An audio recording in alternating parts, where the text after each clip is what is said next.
Vietnam, 1972. Highway 9, 20 miles from the Laotian border. Captain Rob Mitchell was flying an F-4 Phantom, combat air patrol, looking for targets of opportunity. He found one. NVA Convoy, 40 trucks, 200 soldiers, moving supplies toward the DMZ. Standard procedure: drop bombs, destroy convoy, mission complete. But Rob had a problem. He'd already dropped his ordnance on a different target 20 minutes earlier. His bomb racks empty, his missile pylons empty, his gun 20 rounds of 20 millimeters. Not enough to stop a convoy. Standard procedure said, call for backup, wait for another aircraft with weapons. But the convoy would be gone by then, disappeared into the jungle, supplies delivered, enemy reinforced. Rob made a decision. If he couldn't destroy them with weapons, he'd destroy them with fear. For 45 minutes, he used his F-4 Phantom as a psychological weapon. Supersonic passes, sonic booms, engine roar, no bombs, no missiles, just sound and speed and terror. When he finally left, the convoy was scattered, trucks abandoned, soldiers fled into the jungle. 200 enemy troops broken by noise alone. This is the story of the airstrike that fired nothing and destroyed everything. March 15, 1972. 1400 hours. Captain Rob Mitchell sat in the cockpit of his F-4 Phantom. Call sign, Gunfighter 23. His weapons systems officer, Lieutenant Jeff Hayes, sat in the back seat. Monitoring radar, scanning for targets. They'd been airborne for 90 minutes. Standard combat air patrol over northern South Vietnam. Gunfighter 2-3, this is Hillsborough Control. The radio crackled. We have activity reported on Highway 9. Possible enemy convoy. Investigate and engage if confirmed. Roger, Hillsborough. Inbound to Highway 9. Rob banked the F-4 southeast, dropped to 5,000 feet, started scanning. Highway 9 wasn't really a highway. It was a dirt road, winding through jungle, used by the NVA to move supplies from Laos into South Vietnam. Jeff, you see anything? Rob asked. Negative. Wait, got something. 11 o'clock, 3 miles, multiple heat signatures. Rob looked, saw dust rising through the jungle canopy, vehicles moving. I see them. Confirm enemy? Can't tell from here, but they're moving east, toward the DMZ. That's not friendly territory. We're weapons free. Rob descended, 2,000 feet, 1,000. Low enough to see details, trucks, lots of them, covered with camouflage netting, soldiers walking alongside. That's NVA, Jeff confirmed. Convoy, estimate 40 trucks, maybe 200 troops. Hillsborough, Gunfighter 2-3. We have confirmed enemy convoy. Highway 9, grid coordinates. Rob read off the location. Requesting permission to engage. Gunfighter 2-3, you are cleared hot. Engage at will. Rob armed his weapons. All right, Jeff, let's light them up. He checked his ordnance panel, and his stomach dropped. Jeff, Rob said slowly, we have a problem. What? Our ordnance is gone. What? We had 6 Mark 82s when we took off. Yeah, and we dropped all 6 on that artillery position 20 minutes ago. Remember? Silence. So we have, Jeff started. Nothing. No bombs, no missiles, 20 rounds of 20mm in the gun, that's it. Call for backup. Another aircraft can... By the time backup gets here, the convoy will be gone. This is the best target we've seen in weeks. 40 trucks, 200 troops. If they reach the DMZ, that's supplies for a month of operations. So what do? Rob looked at the convoy, at the trucks, at the soldiers walking beside them. An idea formed. Crazy, unconventional, possibly ineffective. But maybe... Jeff, what's the max speed of this Phantom? Mach 2.2. Why? And how loud is it when we go supersonic at low altitude? Loud enough to break windows. Why? Because I think we can stop that convoy without firing a shot. How? By scaring them to death. Rob climbed to 15,000 feet, positioned the F-4 for a dive attack. Jeff, I need you to trust me on this. We're going to do a supersonic pass, low level, right over the convoy. That's insane. We'll be at treetop level going Mach 1. If we clip anything, we won't. I've done low-level supersonic before. It's doable. For what purpose? We have no weapons. The F-4 Phantom is the weapon. The engine noise, the sonic boom, the speed. We're going to make them think we're attacking. And when people think they're under attack, they scatter. Jeff was quiet for a moment. You're betting that fear works better than bombs. Not better. Different. But it might work. And if it doesn't, then we call for backup and tell them we tried something creative. Rob pushed the stick forward. The F-4 nosed down, started diving. Airspeed increased. 500 knots, 600, 700. The altimeter unwound. 10,000 feet, 5,000, 3,000. Approaching Mach 1, Jeff called. Hold on. The F-4 broke the sound barrier. Mach 1.2. The sonic boom rippled through the air. Rob pulled level at 500 feet. The convoy was directly ahead. 1 mile. Half a mile. The twin J-79 engines screamed. Afterburners glowing. Sound waves compressed into a physical force. Rob flew over the convoy at 800 knots. The roar was apocalyptic. The F-4 Phantom passed over the convoy at 500 feet going supersonic. The sound hit like a physical wall. 140 decibels. Louder than a jet engine at close range. Louder than thunder. The sonic boom followed. A crack that split the air, rattled the ground, shook the trees. NVA soldiers dove for cover. Trucks swerved off the road. Some drivers hit the brakes. Some accelerated. Panic. Rob pulled up, climbed, looked back. The convoy had stopped. Soldiers were scattered. Looking up. Confused. Terrified. Did that just work? Jeff asked. I don't know. Let's find out. Rob circled, watched. The soldiers were regrouping, getting back on the road, waving at the trucks to keep moving. There, recovering, Jeff said. One pass isn't enough. Then we do it again. Rob established a pattern. Every 3 minutes, another pass. Different angle each time, different altitude, never predictable. Pass 2, from the side. Wingtip almost scraping trees. Supersonic. The F-4 roared past.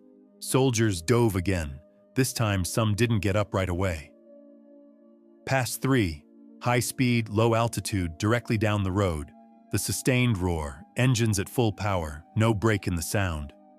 Pass 4, supersonic dive from above, pulling up at the last second. The ground shook. Trees bent from the shockwave. Pass 5, slow roll over convoy, showing the full profile, demonstrating control, dominance, inevitability. Each pass, the convoy deteriorated more. Trucks abandoned, soldiers scattering, officers yelling orders that no one followed. They're braking, Jeff said. Look at them. Pass 6. Another supersonic run, this time lower, 400 feet. The sound was physical pain. Pass 7, from behind. They couldn't see him coming until the roar hit. More panic, more chaos. Pass 8. Banking turn directly overhead, showing them he could come from any angle, any direction. Unpredictable. Pass 9. Full afterburner climb right over them, the sound echoing off the mountains, multiplied, inescapable. Pass 10. Final run, supersonic, low, fast. The convoy was already broken, but Rob wanted to seal it. When he pulled up from the 10th pass, the convoy was gone. Not destroyed, just gone. Trucks sat empty on the road, supplies abandoned. Soldiers fled into the jungle. Down on the ground, NVA Commander Nguyen Van Tau had lost control. He'd been leading this convoy for 2 days. 40 trucks, 200 soldiers, critical supplies. And now, an American jet was destroying his convoy without firing a shot. "Comrade Commander," a soldier yelled. "What do we do?" "Hold position. It's just psychological warfare." But another pass came. The roar, the boom, the ground shaking. Soldiers broke ranks, ran into the jungle. Some dropped their weapons. "Stand your ground," Tao yelled. But fear doesn't follow orders. Another pass, closer. The jet so low Tao could see the pilot. The sound was unbearable. Physical pain, disorientation. His ears were bleeding, his head pounding. "Sir, multiple trucks have abandoned the convoy. Drivers fled. We've lost control." "Where's our anti-aircraft?" "We have no anti-aircraft guns, just small arms." "Then shoot at it." Soldiers fired rifles at the F-4 on the next pass. Futile, like shooting at thunder. The jet didn't care. It just kept coming. Pass after pass after pass. Tao realized he'd lost. Not to bombs, not to missiles, to fear. "Fall back," he ordered. "Scatter into the jungle, abandon the trucks. We'll regroup later." But there would be no regrouping. The convoy was finished. Rob made his way back to Da Nang, fuel low, but mission complete. He keyed his radio. "Hillsborough, Gunfighter 2-3, enemy convoy destroyed. Repeat, enemy. Convoy destroyed."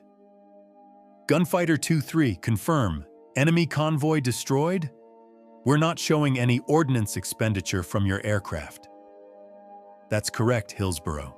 0 ordnance expended. Convoy destroyed through psychological means. 40 trucks abandoned. Estimated 200 enemy troops scattered." A long pause. "Gunfighter 2-3, say again your method." "Supersonic passes, sound and speed. They couldn't handle it. Broke and ran." Another pause. "Copy, Gunfighter 2-3. Good work. Return to base for debriefing." Jeff's voice came through the intercom. "Rob, did we just invent a new kind of airstrike?" "I don't know, but it worked. Sometimes the threat is deadlier than the weapon." "Yeah, sometimes it is." 2 hours later, Rob and Jeff sat in a debriefing room. 3 officers, a tape recorder, questions. "Captain Mitchell," a colonel said, "you're telling us you destroyed an enemy convoy without using any ordnance?" "Yes, sir." "How?" "Psychological warfare. I used the aircraft itself as a weapon. Supersonic passes, engine noise, sonic booms, repeated attacks. They broke and ran." "You scared them?" "Yes, sir. I scared them." The colonel leaned back. "That's unconventional." "Yes, sir, but effective." An intelligence officer spoke up. "We've confirmed your report. Reconnaissance photos show 40 abandoned trucks on Highway 9. Supplies intact. No bomb damage. No evidence of conventional attack.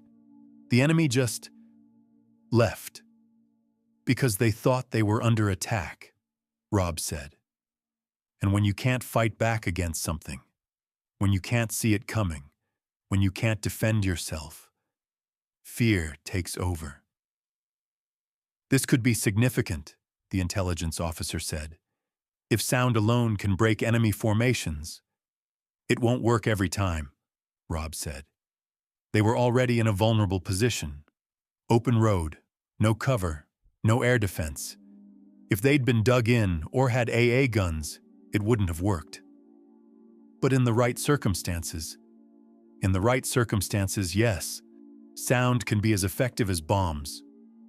The colonel nodded. "We're going to classify this mission as a test case. Other pilots may try similar tactics. "You've opened a door, Captain."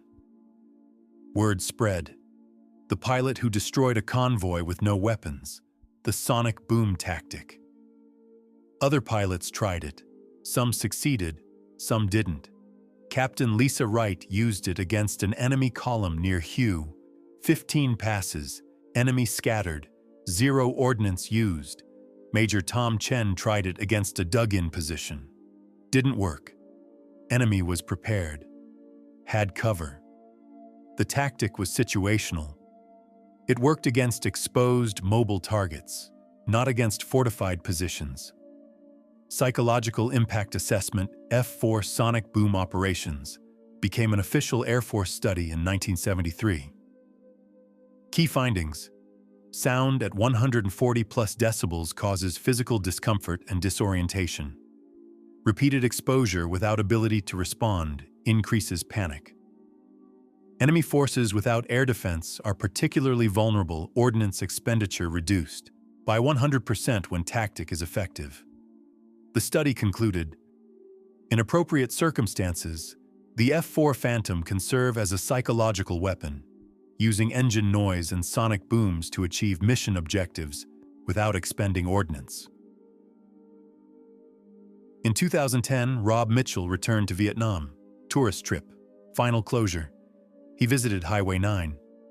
The road was paved now, modern, nothing like 1972, but he found the spot where the convoy had been. An older Vietnamese man was there, walking, noticed Rob staring at the road. "You are American?" the man asked in broken English. "Yes, veteran." "Me too. Vietnamese Army. I fought here." They talked, shared stories. "Were you here in 1972? Rob asked. "Yes, I was convoy commander, on this road." Rob's heart stopped. "March 1972? The man's eyes widened. "Yes, March 15th. How you know?" "Because I was the pilot, the F-4, the one who flew over you." The man stared. "The jet, the noise, that was you?" "Yes." Silence. Then the man laughed. Not bitter, just amazed. "You broke my convoy. My men ran. I couldn't stop them." "I'm sorry?" "No." The man shook his head. "Don't be sorry. You did your job. I did mine. You won that day. I didn't use any weapons." "I know. That's why it worked. We were ready for bombs, for guns, not for fear." They stood together. Two old warriors, connected by 45 minutes of sound and terror 38 years ago. "May I ask," the man said, "why you didn't bomb us? You could have killed us all." "I didn't have any bombs left, so I used what I had, the plane itself. And it worked." "Yeah, it worked." The man nodded. "That is intelligence, to use what you have, not to wish for what you don't have." Rob Mitchell passed away in 2018, 89 years old. At his funeral, Air Force honors, fighter jet flyover. His son found his flight logs, every mission documented, except one entry stood out. March 15, 1972. Highway 9, enemy convoy, 40 trucks, 200 troops, ordnance expended 0, result, convoy destroyed. Method, sonic boom attacks, 10 passes, total time, 45 minutes. Note: sometimes the threat of violence is more effective than violence itself. The enemy can't defend against fear. They can only run from it. Today I learned that my F-4 Phantom isn't just a bomb delivery platform. It's a psychological weapon. And sometimes, that's more powerful than anything I could drop. On Rob's headstone, he destroyed an enemy convoy with 0 weapons and proved that sound can be deadlier than bombs. In Air Force doctrine manuals, there's a section on psychological operations using aircraft. One paragraph reads, Captain Robert Mitchell, 1972, demonstrated that fighter aircraft can achieve mission objectives through intimidation alone. His use of supersonic passes to scatter an enemy convoy established that sound, speed, and fear can be as effective as conventional ordnance. At Da Nang Air Base Museum, there's a display. An F-4 Phantom, and a plaque. March 15, 1972, Captain Rob Mitchell used this aircraft to destroy an enemy convoy without firing a shot. 10 supersonic passes, 45 minutes, 200 enemy soldiers scattered, 0 ordnance expended. Sometimes, the loudest weapon is silence, broken by the roar of jet engines and the crack of sonic booms. And every year, Air Force pilots visit that display. They look at the F-4, read the plaque, and remember that sometimes the most effective weapon is the one you don't fire. The enemy just has to believe you will. If this story moved you, if it made you think about fear, creativity, and the battles won without firing a shot, hit that like button. These stories deserve to be told. These innovations deserve to be remembered. Subscribe for more untold stories from Vietnam, the tactics, the psychology, the moments when soldiers got creative and changed the rules. Because history isn't just about battles won or lost. It's about the moment when a pilot looked at empty bomb racks and decided sound could be just as deadly. See you in the next one.